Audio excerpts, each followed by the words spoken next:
হাজারো হাজারো কোটি কোটি বছর জাহান্নামের আগুনে জ্বলার পর এই লোকটা আল্লাহর কাছে শুধু বারবার কয়, ইয়া হাইয়্যু ইয়া কাইয়্যুম। আল্লাহকে শুধু বারবার বারবার শুধু ডাকতে থাকে। আল্লাহ পাক তার ডাকে কোনো জবাব দেন না। শাস্তির মেয়াদ তার শেষ হয় নাই, এজন্য আল্লাহ পাক তার ডাকে কোনো জবাব দিবেন না। আল্লাহ পাক জবাব দিবেন না।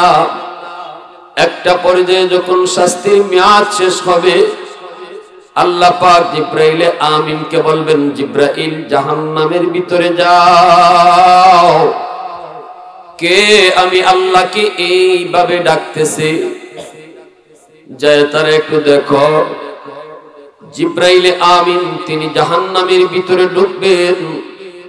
ঢুইকা তিনি জাহান্নামের ডানে বামে সামনে পিছনে চতুর্দিকে ঘুরবেন, কিন্তু মানুষ দেখবেন না। আওয়াজ শুনতে পাবেন, আল্লাহকে ডাকার আওয়াজ তিনি শুনতে পাবেন, কিন্তু মানুষ দেখবেন না।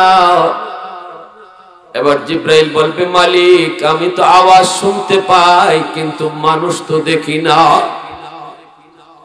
জাহান্নামের আগুনে জ্বলতে জ্বলতে হাত পা অঙ্গগুলি কয়লার মতো হয়ে গেছে। মানুষের কোন সুরত তার ভিতরে নাই। অঙ্গ প্রত্যঙ্গগুলি সব কয়লার মতো মানুষ হিসেবে চেনা যায় না, মানুষ হিসাবে বোঝা যায় না। এজন্য জিব্রাইল বলবে, মালিক আওয়াজ তো শুনতে পাই, কিন্তু মানুষ তো দেখি না, মানুষ তো দেখি না। জাহান্নামের আগুন দুনিয়ার আগুনের মতোই নাকি এর তেজ, এর পাওয়ার, এর জ্বালানি শক্তি আরো বেশি? আল্লাহ পাক রব্বুল আলামিন হাজারো হাজারো বছর জাহান্নামের আগুনকে জ্বালাইছেন। কতবার রং পরিবর্তন হয়েছে। দুনিয়ার মানুষের আগুন জ্বালানোর জন্য একটু আগুনের প্রয়োজন।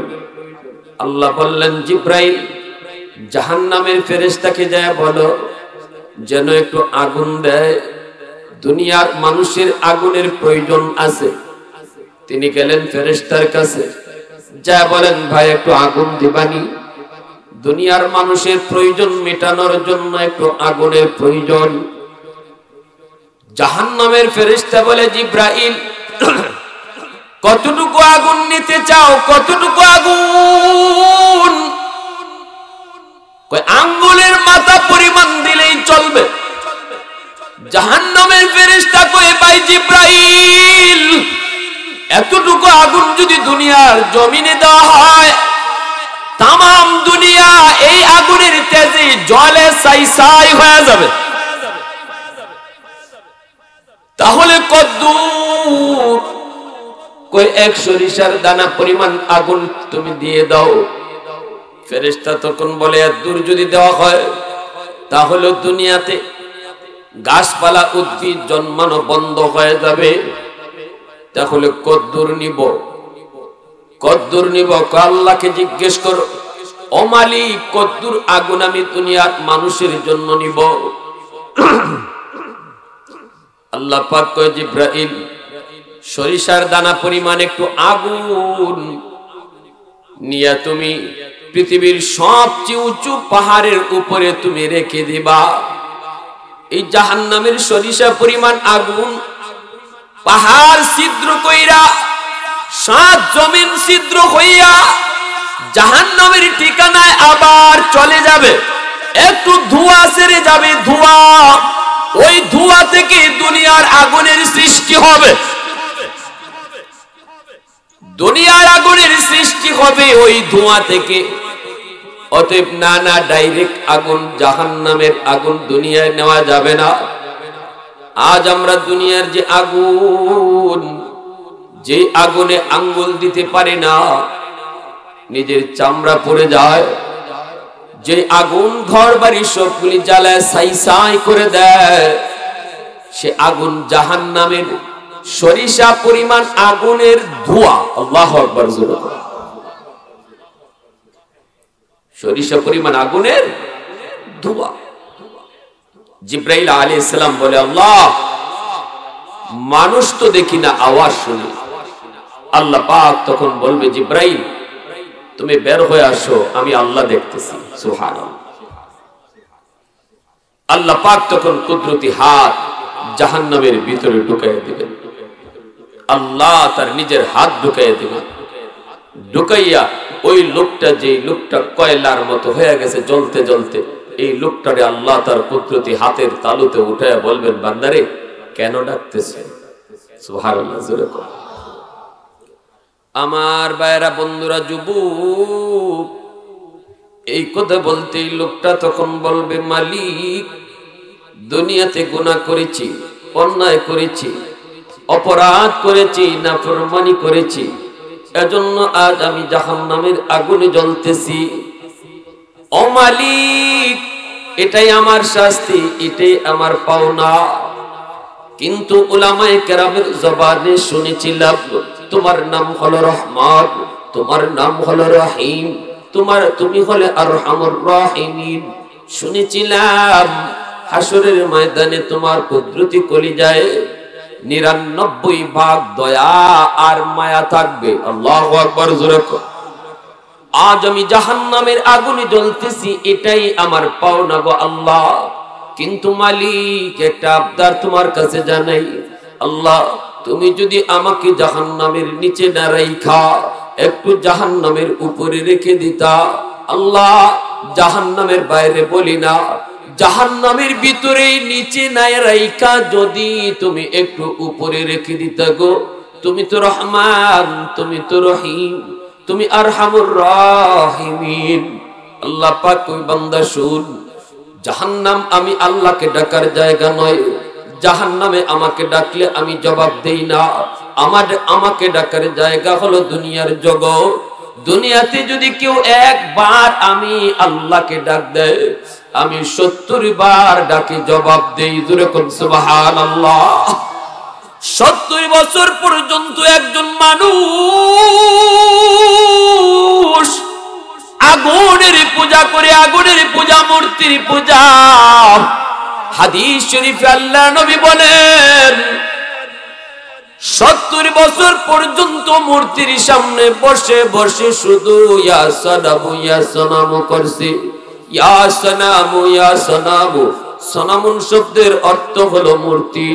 ইয়া সানামু করছে, কিন্তু একবারও আল্লাহ তার ডাকে একবারও মূর্তি তার ডাকে জবাব দেয় নাই।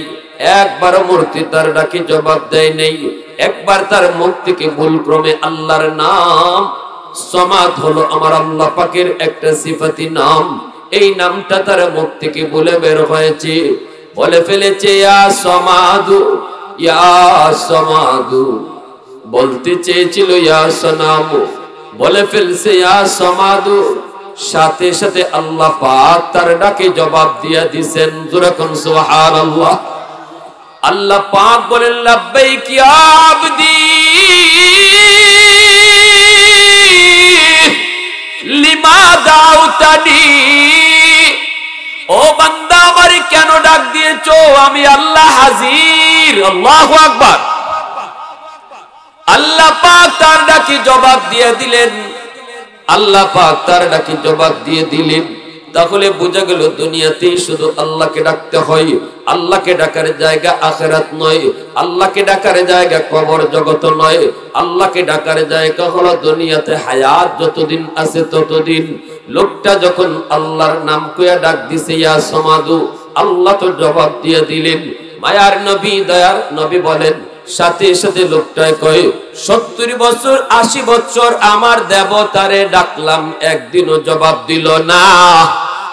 আর আজকে একদিন ভুলে আমার প্রকৃত মালিককে ডাক দিয়েছি, সাথে সাথে তিনি জবাব দিয়ে দিছেন।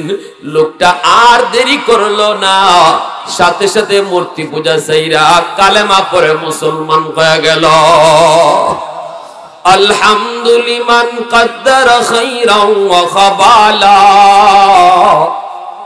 প্রশংসা করব কার? একটু জোরে আওয়াজ দিয়া বলেন কার? الحمد لمن قدر خيرا وخبالا والشكر لمن صور حسنا وجمالا فرد صمد عن صفة خلق بريء رب أزلي خلق الخلق كمالا لا ضد ولا ند ولا حد لمولا لا ضد ولا ند ولا حد لمولا الآن كما كان ولم يلق زوالا الآن كما كان ولم يلق زوالا محبتের সাথে বলি আল্লাহু আকবার আর একটু জোরে বলি আল্লাহু আকবার ভাইরা বন্ধুরা জন্য বলতেছিলাম রে যুবক একটু দিলটা নরম করে কথাগুলি শোনো সামনের কথাগুলি অত্যন্ত জরুরি অত্যন্ত ইম্পর্টেন্ট কথাগুলি দিলের কান দিয়ে একটু শুনতে চেষ্টা করো ওই মানুষটা আল্লাহ পাককে কয় মালিক আমাকে তুমি জাহান্নামের নিচে রেখে দিয়েছো এটা তোমার ইচ্ছা আমি তো পাপী আমি তো অপরাধী আমার গুনার খাপাল্লা ভারী কিন্তু মালিক এতটুকু দয়া তোমার কাছে চাই গো আমাকে যদি তুমি জাহান্নামের নিচ থেকে উপরে দরজার কিনারায় রেখে দিতা তোমার নাম তো রহমান তোমার নাম তো রহিম আল্লাহ পাক কয় বান্দা ঠিক আছে যা যা আমি আল্লাহ তোর কথা রাখলাম জাহান্নামের উপরে দরজার কিনারায় রেখে দিলাম কিন্তু বান্দা ওয়াদা কর এরপরে আর কিছু চাইবি না মালিক ওয়াদা করেছি আর কিছু চাইবো না আল্লাহ তাকে জাহান্নামের দরজার কিনারায় রেখে দিয়েছেন কিছুক্ষণ যাওয়ার পরই ওয়াদার কথা ভুলে গেছে আবার আল্লাহকে ডাক শুরু করেছে আল্লাহ পাককে ডাক শুরু করেছে আল্লাহকে ডাকে ইয়া হাইয়ু ইয়া কাইয়ুম আল্লাহকে আবার ডাক দেওয়া শুরু করলো আল্লাহ পাক তারে জিজ্ঞেস করে বান্দারে আবার কেন ডাক দিলি তখন কই মালিক আমাকে তুমি যেখানে রেখেছো এই জায়গাটা দরজার পাশ দরজার এই পাশে রাখা যে কথা ওই পাশে রাখা এক কথা ওই কিছুক্ষণ পরেই সেই লোকটা ওয়াদার কথা আবারও ভুলে যায় দূরে তাকায় দেখি ওই যে দেখা যায় জান্নাত জান্নাতুল ফিরদাউস জান্নাতুন নাঈম জান্নাতুল মাওয়া বড় বড় গেট এই জান্নাতের গেটগুলি দেখে আবারও আল্লাহকে ডাক শুরু করে দেয় আল্লাহ জিগায় কিরে বান্দা আবার কেন ডাক দিলি কয় মালিক আমাকে তুমি যেই জায়গায় রেখে দিয়েছো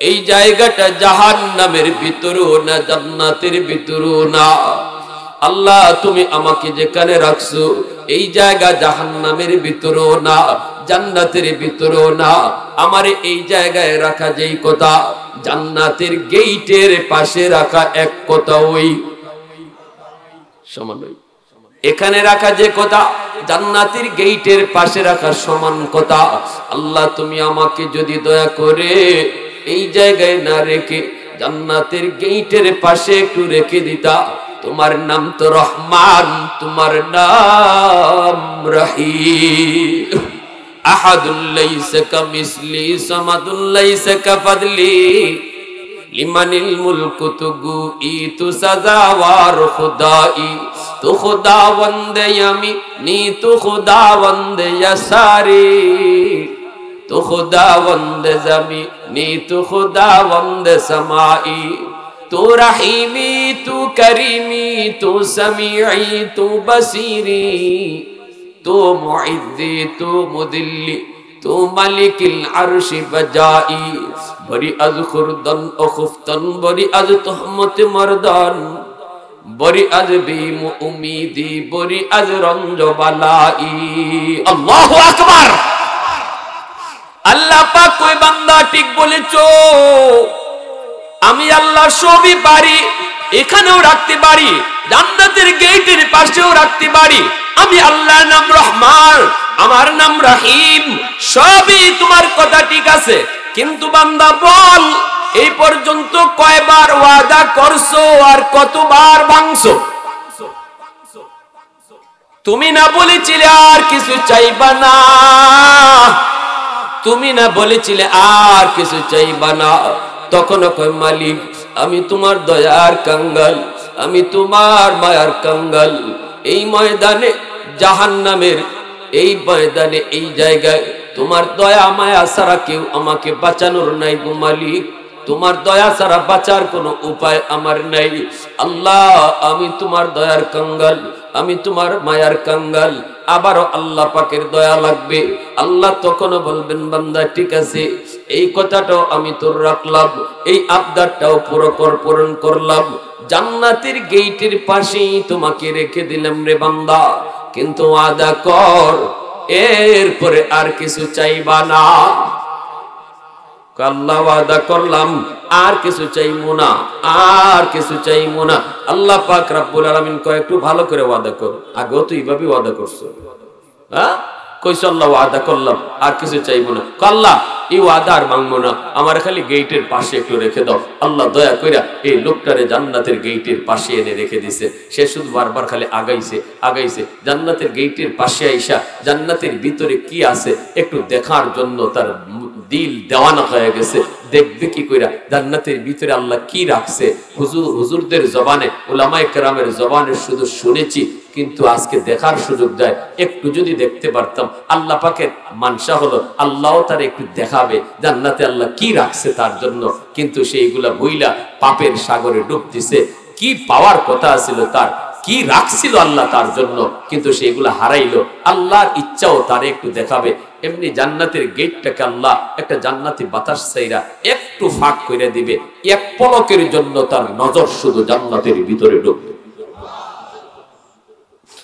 আ'দাতু লিইবাদিয়াস সালিহিন মা লা আইনুন রাআত ওয়ালা উযুনুন সামিআত ওয়ালা খাতারা আলা কলবি বাশার। আল্লাহ পাক রব্বুল আলামিন হাদিসে কুদসি আল্লাহ বলেন, জান্নাতের ভিতরে আমি আল্লাহ এত নাজ আর নিয়ামত রেখে দিয়েছি, এত আরাম আয়েশের ব্যবস্থা আমি আল্লাহ করে দিয়েছি, যা তো কোনোদিন তোমার চোখ দেখে নাই, তোমার কান কোনোদিন শুনে নাই, এমনকি তোমার অন্তর কোনোদিন কল্পনাও করতে পারে নাই। এত আরামের ব্যবস্থা আমি আল্লাহ জান্নাতে বান্দা বান্দি রে তোমাদের জন্য রেখে দিয়েছি। একটা পলকের জন্য শুধু তার নজরটা পড়ছে, পড়া মাত্রই আবার জান্নাতের গেট লেগে গেছে, আবার আল্লাহ গেট বন্ধ করে দিয়েছেন। এখন আবার চিৎকার দিয়ে উঠছে, আল্লাহকে ডাকে, আবার ডাক শুরু করেছে আল্লাহকে। আল্লাহ বলে বান্দারে আবার কেন ডাক দিলি, আবার কেন ডাক দিলি? কই মালিক কি দেখাইছো? আল্লাহ গো আমারে কি তুমি দেখাইছো? এতদিন দেখি নাই, শুধু শুনছিলাম, কিন্তু আজকে নিজের চোখে দেখলাম। কিন্তু মালিক এক পলকের জন্য দেখা, এই দেখায় আমার স্বাদ মিটে নাই। আল্লাহ আমাকে একটু ভালো করে দেখার সুযোগ দাও। ও মালিক কি আমি হারাইছি, আমাকে একটু ভালো করে দেখার সুযোগ তুমি দিবানি গো মাওলা। আল্লাহ পাক কই কেমনে তুই দেখতে চাও? কয় আমাকে একটু ঢুকার সুযোগ দাও।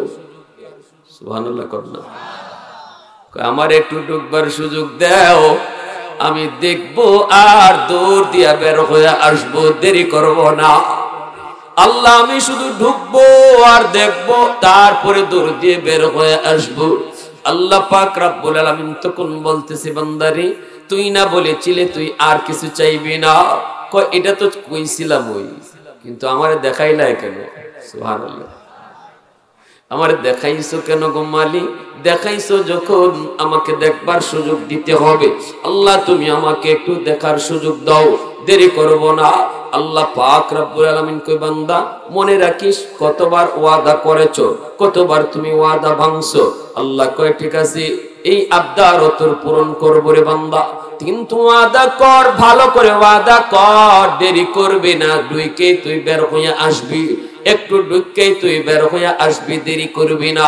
কই মালিক ওয়াদা করলাম, থাকার অধিকার আমার নাই। সব আবার আল্লাহর পক্ষেও কয়, আমার আমল নাই, থাকবো কি কইরা? আমার তো যুক্তি নাই, আমার তো পুঁজি নাই, আমি থাকবো কেমন করে? দেখেই আমি দৌড় দিয়ে বের হয়ে আসবো। আল্লাহ বলতেছেন বান্দা ইয়াদ রাখবি, ওয়াদা যেন তোর ঠিক থাকে। কয় 100% ওয়াদা ঠিক থাকবো। এই কথা বলার পর আল্লাহ পাক জান্নাতের গেটটাকে আল্লাহ খুলে দিলেন। হাদিস শরীফে আল্লাহর নবী বলেন, জান্নাতের গেটটা খুলে দেওয়া মাত্র বান্দা কোমরে যদ্দুর শক্তি আছিল এদ্দুর শক্তি লইয়া একটা দৌড় দিবে জান্নাতের ভিতরে। এই দৌড় দিয়া শুধু ভিতরে ঢুকবে, দেখা দেখি বাদ খালি ভিতরে ঢুকে। কথা ছিল একটু ডুইকেই দেখবে আর দৌড় দিয়া বের হয়ে আসবে, বের হওয়ার কোনো নাম গন্ধ নাই, শুধু খালি ভিতরে ঢুকে। আল্লাহ পাক রব্বুল আলামিন কয় কি রে, এই দেখি শুরু করলো। এটি দেখা দেখি বাদ দিয়ে শুধু ভিতরে ঢুকতেছে। এইবার আল্লাহ পাক রব্বুল আলামিন ধমক দিয়ে কইবা, এই বান্দা থাম। থামছে, ধমক খেয়ে থামছে। কয় কি রে, এটাই কি তোর সাথে কথা ছিল? এটাই কি কথা ছিল? এটাই কি ওয়াদা ছিল? তাড়াতাড়ি বের হও। তখন কয় মালিক, তুমি কি আমাকে জান্নাত থেকে বের করে দিবা গো? আল্লাহ, তুমি যদি আমাকে এখন জান্নাত থেকে বের করে দাও তাহলে তোমার ওয়াদা ভাঙ্গা হবে। আল্লাহরে কয়, আমারে যদি তুমি বের করে দাও তোমার ওয়াদা ভাঙ্গা হবে। আল্লাহ পাক রব্বুল আলামিন কয়, কোস কি তুই? আমি কখন ওয়াদা করলাম? আমি তো কখনো তোর সাথে ওয়াদা করলাম না। যত ওয়াদা তুই করলি, যত ওয়াদা ভাঙ্গার তুই ভাঙলি, আমি কখন ওয়াদা করলাম? তোর তো ওয়াদা ছিল তুই ঢুকবি আর বের হয়ে আসবি। কত ওয়াদা তুই করলি, কত ভাঙলি। এখন তো দেখা দেখি কিছুই নাই, শুধু ভিতরে ঢুকো। মনে নাই কি তোর ওয়াদার কথা? কই মালিক, সব কিছু আমার মনে আছে, তোমার ওয়াদার কথাও মনে আছে। আল্লাহ কই, আমার কি আবার ওয়াদা? কই তোমার ওয়াদা আছে গো মালিক, তুমি কোরআনের মাধ্যমে ওয়াদা করেছো, আলেম উলামার জবানে শুনেছি, ওয়াজ মাহফিলে বসছিলাম শুনছি। আল্লাহ তুমি বলেছো জান্নাতে তুমি যাকে একবার ঢুকাইবা আর তার বের করবা না, এটা তোমার ওয়াদা নি। সুবহানাল্লাহ, জোরে কোন না, আরেকটু জোরে কোন না সুবহানাল্লাহ।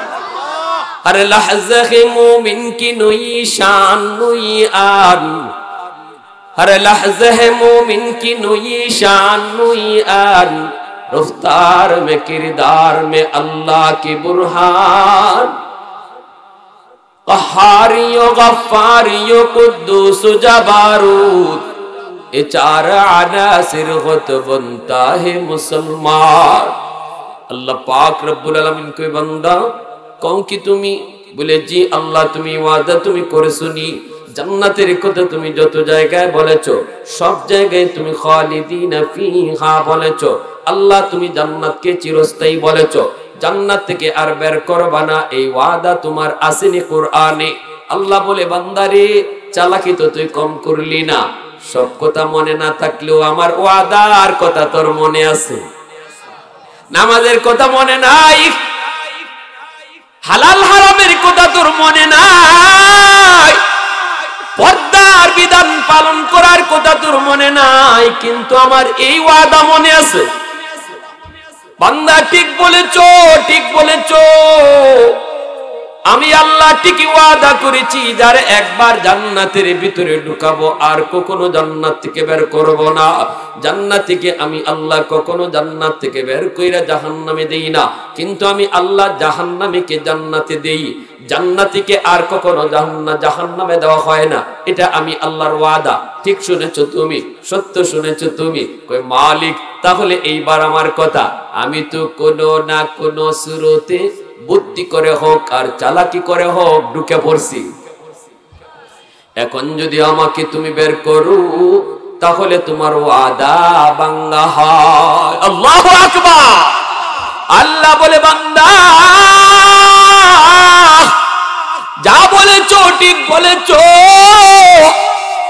যাও আমি আল্লাহ আমার ওয়াদার খাতিরে তোমাকে জান্নাত দিয়া দিলাম। এই কথা শুনে আল্লাহ পাক কুদরতি মুস্কি হাসেন। আপনারা যেমন এই কথাটা শুই না, তার কথা শুই না মুস্কি হাসছেন। আল্লাহ নবী বলেন, জিব্রাইল যখন আমাকে এই ঘটনা শুনাইতেছেন তখন দেখি জিব্রাইলও হাসে। আমি জিব্রাইল আমিনকে বললাম, জিব্রাইলও হাসে, মায়ার নবীও হাসছেন। নবী যখন সাহাবায়ে কেরামদেরকে শুনাইছেন, সাহাবায়ে কেরামরাও তারা এই জায়গায় আইসা হাসছেন। আমি আপনাদেরকে এই মুহূর্তে শুনাইলাম, আমিও মুস্কি হাসলাম, আপনারাও মুস্কি হাসলেন।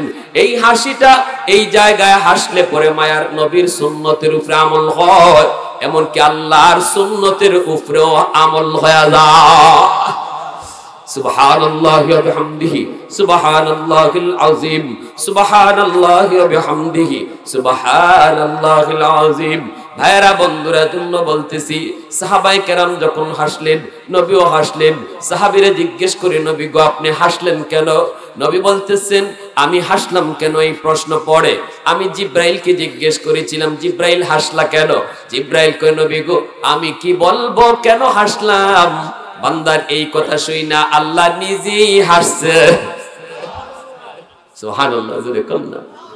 আল্লাহ নিজেই হাসছে, আল্লাহ নিজেই হাসছে। তাহলে ইসলামে হাসি আনন্দ আছে, বিনোদনও আছে, তার মানে সেটা হারাম তরিকায় নয়, ঠিক কি না? আল্লাহ নবীও বিনোদন করেছেন, নবীও আনন্দ করেছেন, কিন্তু আমাদের আনন্দের মতো না যে আনন্দে ডেক স্টেপ আনতে হবে, মাইক বাজাইতে হবে, গান করতে হবে, নারী পুরুষের নাচানাচি করতে হবে। 16ই ডিসেম্বর আনন্দ অনুষ্ঠান করেন, আমাদের স্বাধীনতা দিবস, অসুবিধা নাই যুবক, কিন্তু এই আয়োজনটারে গান বাজনার ভিতরে আনলে সেটা আর আয়োজন থাকে না, গুনাহের রূপ নেই, ঠিক কি না? বিবাহ শাদীর অনুষ্ঠান আনন্দের বিষয়, সেখানে অনুষ্ঠান করবেন, সওয়াবের বিষয়। কিন্তু যদি এখানে নারী পুরুষকে একসাথে খাওয়ানোর ব্যবস্থা করা হয়, আবার ডেক স্টেপ আইনা গান বাজাইয়া আগের রাত সারা মানুষের ঘুম নষ্ট করা হয়, তাহলে সওয়াবের অনুষ্ঠান, ইবাদতের অনুষ্ঠান গুনার অনুষ্ঠানে পরিণত হয়। আল্লাহ নবী বিনোদন করেছেন। নবীজি কিভাবে করছেন? নবীজি একদিন খেজুর নিয়ে বসছেন, মাঝখানে খেজুর, নবীজির সাথে সাহাবায়ে কেরাম বসছেন, আল্লাহ নবীর পাশেই বসছেন নবীজির দামান, নবীজির জামাতা হযরত আলী রাদিয়াল্লাহু তাআলা আনহু। আলী রাদিয়াল্লাহু তাআলা আনহুর সাথে নবীজির সম্পর্ক কি আমরা জানি না কম বেশি? নবীজির শ্বশুর আর আলী জামাতা, জামাই। তো আলী রাদিয়াল্লাহু তাআলা আনহু নবীজির পাশে বসা, জামাই আর শ্বশুর একসাথে আপনাদের এলাকায় বসা যায় তো?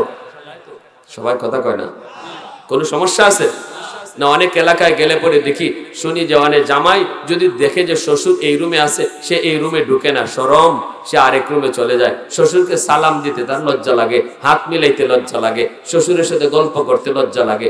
এখানে শরীয়তে লজ্জার বিষয় নাই, এখানে আরো সওয়াবের বিষয়। যেখানে লজ্জা করার কথা সেখানে লজ্জা করো, সেটা কোথায়?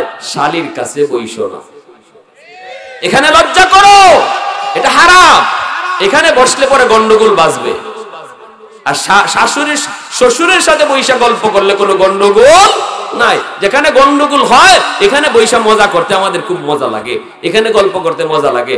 আর যেখানে বসলে কোনো অসুবিধা নাই, বরং সওয়াব হবে, এখানে বসতে আমাদের লজ্জা লাগে। আল্লাহর নবী শিখাই গেছেন, উম্মত দামানকে জামাইকে পাশে লইয়া বসা যায়, জামাইয়ের সাথে মজাও করা যায়, ঠাট্টাও করা যায়। নবী কেমনে জামাইয়ের সাথে মজা করতেছেন দেখেন, নবীজির পাশেই জামাই বসা, মাঝখানে খেজুর, সাহাবায়ে কেরাম চতুর্দিকে গুল হয়ে বসছেন। আল্লাহ নবী বলেন, খেজুর খাও আর আমার কিছু নসিহত শুনো। নবীজি ওয়াজ করতেছেন, সাহাবায়ে কেরাম নবীর ওয়াজ শুনতেছেন, আর প্রত্যেকে একটা করে খেজুর খাইতেছেন। খেজুর খেয়ে খেয়ে বীজ যার যার সামনেই রাখতেছেন, বীজ সামনেই রাখতেছেন।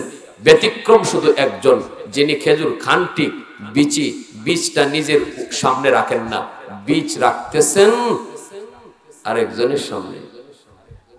তিনি হলেন আমার আপনার নবী, রহমতের নবী। নবীজি খেজুর খাচ্ছেন ঠিকই, কিন্তু বীজ রাখতেছেন জামাইয়ের সামনে। ঘটনা বুঝছেন পরে কি হয়। এখন খেজুর খাওয়া শেষ, সাহাবায়ে কেরাম কে কোথায় বীজ রাখতেছে এগুলা খেয়াল করে কে? কারণ আল্লাহর নবীর বয়ান, নবীর ওয়াজ, নবীর নসিহত, এখানে খেজুর কে কয়টা খাইলো, কে বীজ কোথায় রাখলো, এগুলা নজর নাই তো। সবাই তো আল্লাহ নবীর কথা মনোযোগ দিয়ে শুনতেছেন।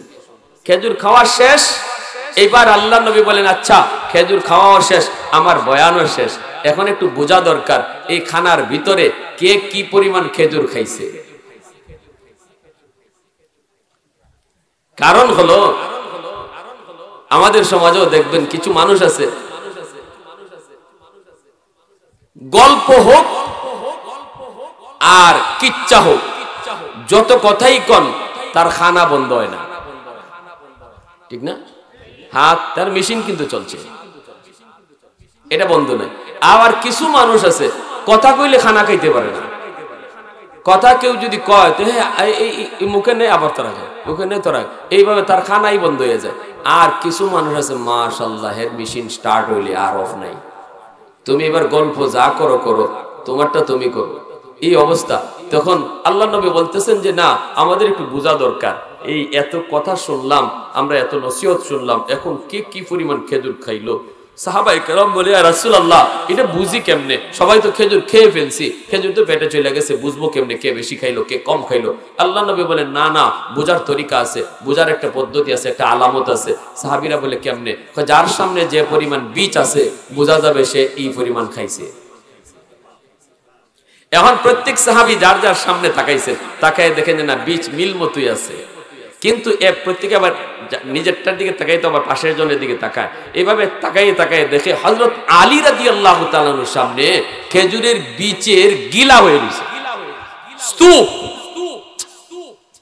এখন তো সাহাবীরা করি আল্লাহ রে, আলী যে অত বড় খাদক এটা তো আগে জানি না, আলী যে এত খাওরা এটা তো আমরা আগে জানি না, আমরা নবীর ওয়াজ শুনিয়ে আর সে ফাঁকে দিয়ে দুইটা করে ঢুকাইছে, তাইলে ডাবল বীজ কেন? হযরত আলী রাদিয়াল্লাহু তাআলা নিজের সামনে তাকায়া ইনি নিজেও অবাক হয়ে গেছে, কই না আমার সামনে অত বীজ এলো কোথা থেকে? আমি তো এত খেজুর খাইছি না, বীজ এত বীজ ডাবল বীজ কোথা থেকে আসলো? আর হযরত আলী দেখতেছেন যে সবাই বড় বড় চোখে তার দিকে তাকাইতেছে, এটা একটা শরমের বিষয় না, এটা একটা লজ্জার বিষয়। সবাই দেখছে আরে বাপরে আলী যে এত বড় খাওরা, এটা তো আগে জানতাম না। প্রত্যেকে মনে মনে ভাবতেছে, আর আলী শরম, এমন শরম পাইছে। এবার আলী কয় ঘটনাটা কি, আমার তো একটু বুঝতে হইব। হঠাৎ করে নজরটা খালি গেছে শ্বশুরের দিকে, নবী তো পাশেই বসা, দেখেন নবীজির সামনে খেজুরের বীজ একটাও নাই। এইবার হযরত আলী বুঝে গেছেন যে আচ্ছা আমার শ্বশুর তো এখানে আমার একটা লজ্জা ফেলাইবার কায়দা করছে, ইনি খেজুর খাইছেন ঠিকই কিন্তু বীজ রাখছেন আমার সামনে। হ্যাঁ, হযরত আলী কি পরিমাণ জ্ঞানী বুঝে ফেলছেন। এবার হযরত আলী বলে ইয়া রাসূলুল্লাহ আমার একটা কথা আছে। নবী বলে কি কথা বলো? আল্লাহ নবী তো মুস্কি হাসতেছেন, তো নবী বলেন কি কথা বলো? বলে ইয়া রাসূলুল্লাহ আমার কথা হলো খেজুরের বীজ দেখলেই বোঝা যাবে কে কি পরিমাণ খানা খাইছে আর কে কত বড় খাদক, এটা বোঝা যাবে ঠিকই, কিন্তু আমার কথা হলো যিনি খেজুরের সাথে বিষ সহ খাইছে ইনি কত বড় খাওয়া।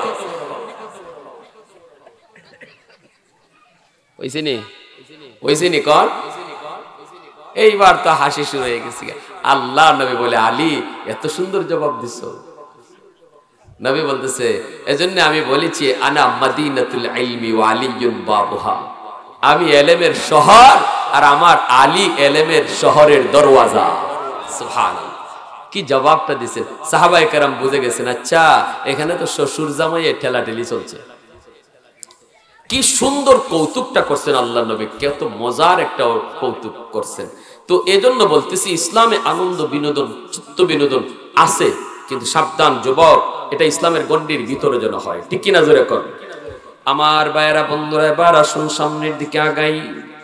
এই যুবকের ঘটনা কি হলো? আল্লাহ পাক কয় বান্দা যাও আমি আল্লাহ তোমাকে জান্নাত দিয়ে দিলাম, যেই জান্নাতের ওয়াদা তুমি শুনেছো, জান্নাতে একবার ঢুকালে আর আমি জান্নাত থেকে বের করি না, এই জান্নাতে তোমাকে দিয়ে দিলাম।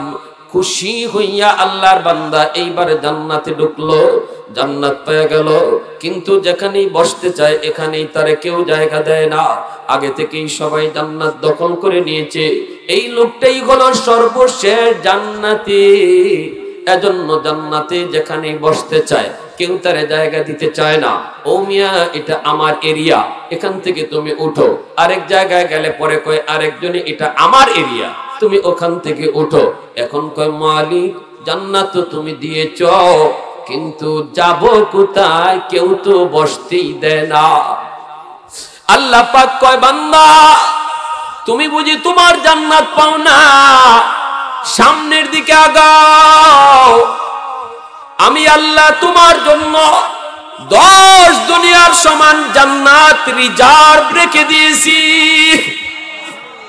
সামনের দিকে আগাও, তোমার জান্নাতে তোমার আগে কেউ ঢুকে নাই। ওই লোকটা জান্নাতের ভিতরে ঢুকতে যাবে নিজের জান্নাতটা পাওয়ার জন্য। রে যুবক, সামনের দিকে আগাইতেছে, আগায় আগায় সে যায় পায়ে যাবে, দেখবে গেটের উপরে তার নাম লেখা। গেটের পাশে যায় মাত্র দাঁড়াবে, অটোমেটিক জান্নাতের গেটটা খুলে যাবে।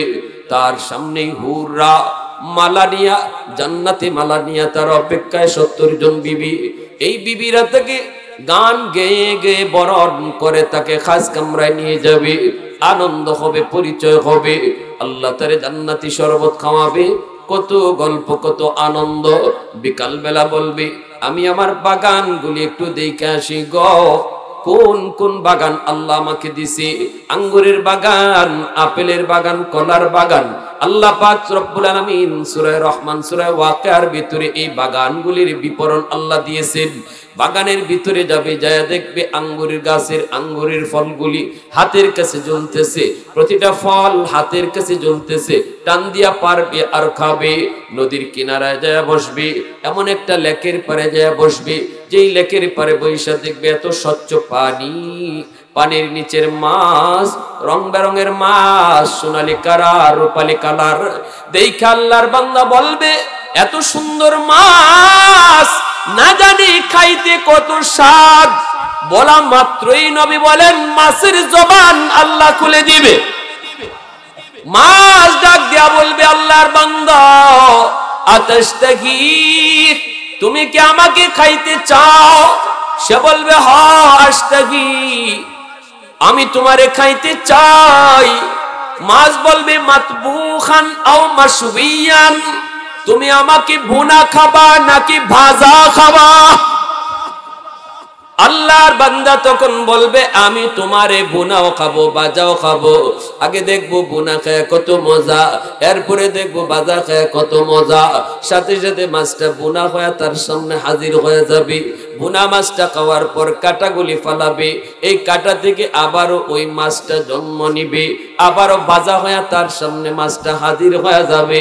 দুনিয়াতে কত ভুনা মাছ আর ভাজা মাছ খেয়েছে রে যুবক। দুনিয়ার মাছ হলো নকল স্বাদ, আর জান্নাতের মাছের স্বাদ হলো আসলি স্বাদ। পদ্মার ইলিশ যতই তুমি খাও, এই ইলিশের স্বাদ কিন্তু এটা নকল স্বাদ।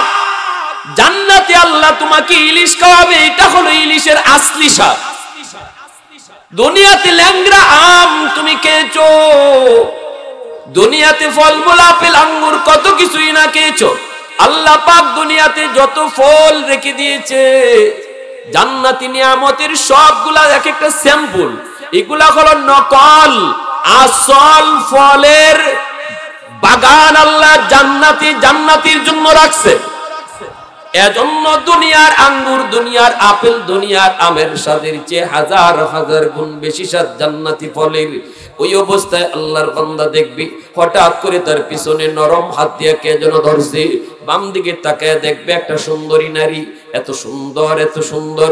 তাকানো মাত্রই সে আবার চোখটা ফিরে নিবে, চোখটা ফিরে না বলবে, কে গো তুমি, তাড়াতাড়ি সরো, কে তুমি, আমার কাছ থেকে তাড়াতাড়ি সরো। মহিলাটাই বলবো, সুন্দরী নারীটা বলবি, আমি তোমার প্রেমিকা, তুমি আমার প্রেমিক, আমি তোমার মাশুকা, তুমি আমার আশিক। তখনই সে কইব, অসম্ভব, ইন্নালিল্লাহি, এটা কি কও তুমি? আমি তোমার আশিক না, তুমি আমার মাশুক না।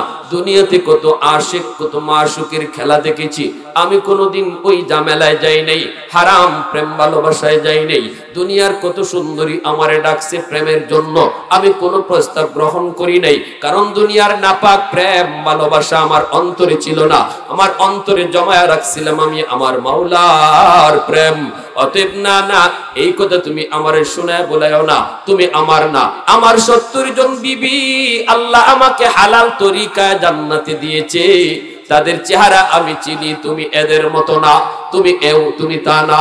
এই কথা বলতে জান্নাতি হুর বলবে, আল্লাহর গোলাম আমি তোমার, তুমি কি কোরআনের আয়াত পড়ো নাই? বলে কোন আয়াত? আল্লাহ পাক বলছে জান্নাতে আমি তোমাকে যা দিবার তো দিবই, ওয়ালাদাইনা মাজিদ, মাঝে মাঝে তোমাকে অতিরিক্ত দিব, অতিরিক্ত তোমাকে দিব। কেন কেন? কারণ হলো দুনিয়ার যৌবন তুমি কন্ট্রোল করেছো।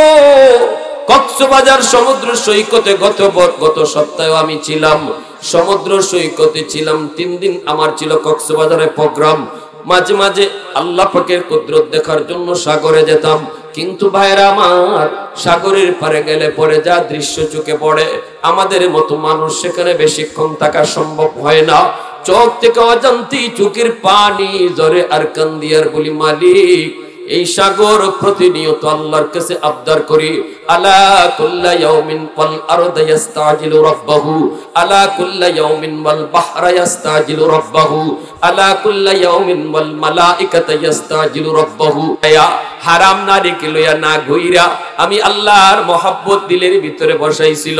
আজকে জান্নাতে লেকের পারে সে একা নয়, আমি আল্লাহ তোমারে অতিরিক্ত পাঠাইলাম, তুমি যাইয়া আমার ওই বান্দারের সঙ্গ দাও, সময় দাও। দুনিয়াতে যদি তুমি এই সমস্ত বিষয় থেকে বিরত থাকো, আল্লাহ তোমাকে জান্নাতে এগুলা দিবে। দুনিয়াতে তুমি এই স্বর্ণ পরো নাই, আল্লাহর ভয়ে আল্লাহ তোমাকে জান্নাতের স্বর্ণ অলংকার পরাবে। দুনিয়াতে তুমি আমার ভাইয়েরা বন্ধুরা মনে করছো দাড়ি রাখছো, আর মনে করছো দাড়ি না রাখলে কত যুবক জানি আমারে দেখা যাইতো। আল্লাহ তোমাকে জান্নাতে মনের আশা পূরণ করবে। জান্নাতে তুমি যা চাইবা, যেভাবে চাইবা, এভাবে আল্লাহ তোমাকে চলার সুযোগ দিবে। যদি দুনিয়াতে তোমার মত মতো না চইলা আল্লাহর মতে চলো, জান্নাতে আল্লাহ তোমার মত মতো চলার সুযোগ দিয়ে দেবে। দুনিয়াতে যে নিজের মন মতো চলবে, মত মতো চলবে, জান্নাতে সে তার নিজের মত মতো, সে পরকালে নিজের মত মতো চলতেই পারবে না। জাহান্নাম হচ্ছে যা মন চাইবো সব উল্টা দেওয়া হবে, মন মতো কিছুই পাইবে না। আর দুনিয়াতে যে নিজের মত বাদ দিয়ে দিছে, আল্লাহর মতো চলছে, পরকালে আল্লাহ তারে তার মন মতো সে যেভাবে চায় এভাবেই চলার সুযোগ দিবে। তাহলে দুনিয়ার সংক্ষিপ্ত হায়াতের 60-70 বছরের জীবনে আমরা নিজের মত মতো চলবো না আল্লাহর মত মতো চলবো? আল্লাহর মত মতো যদি চলি, পরকালের চিরস্থায়ী জীবনে, যে জীবনের শেষ নাই, ওই জীবনে আমার মন মতো চলার সুযোগ আল্লাহ আমাকে দিবে। যদি হায়াতের জীবনটাতে নিজের মত বাদ দাও, কোন কোন যুবক আছো একটু হাত উঠে বলো, নিজের মতে আর চলবো না, আল্লাহর মতে চলবো। যারা আল্লাহর মতে চলে এরাই হিজবুল্লাহ, যারা আল্লাহর মন মতো চলে এরাই কি? হিজবুল্লাহ। আর যারা নিজের মন মতো আর শয়তানের মত মতো চলবে এরা হিজবুশ শাইতান। হিজবুল্লাহর ঠিকানা হলো জান্নাত, আর হিজবুশ শাইতানের ঠিকানা হলো জাহান্নাম। ভাইরা আমার, শেষ কথা এবার একটু মনোযোগ দিয়ে শুনেন। মাদ্রাসা যে কথা বলতেছিলাম, আজ আমি আমার মাদ্রাসায় আমার সন্তানটারে দিব। এই সন্তান পাগড়ি পরবে, উস্তাদরা পাগড়ি পরাবে, কিন্তু হাসরের মাঠে ওই মা বাবা যেই বাপ মা সন্তানকে মাদ্রাসায় দিছিল, এই বাপ মার মাথায় পাগড়ি পরাইয়া দিবেন আল্লাহ নিজের হাতে।